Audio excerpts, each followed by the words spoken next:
मागील 6 दिवसांमध्ये भंडारा जिल्ह्यात सर्वदूर परतीच्या पावसानं जोरदार हजेरी लावली। याचा सर्वाधिक फटका भातपीक शेतीला बसला आहे।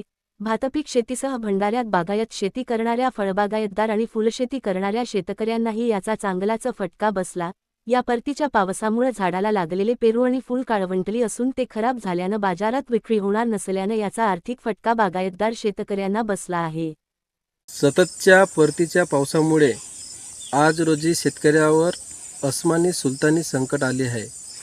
आज आमच्या शेतशिवारात जर आपण बघितलं तर जिकडे तिकडे शोककळा पसरल्यासारखी वातावरण निर्मिती झाली आहे।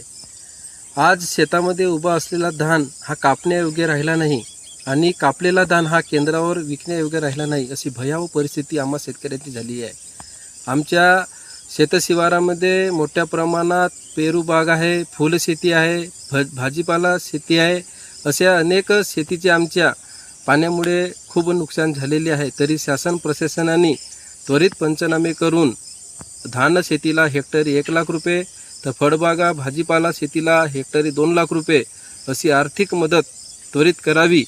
शेतकरी हिताचे शासन निर्णय तयार करून शेतकऱ्यांना न्याय देण्यात यावा हीच आमची सर्व शेतकरी बांधवातर्फे मागणी आहे।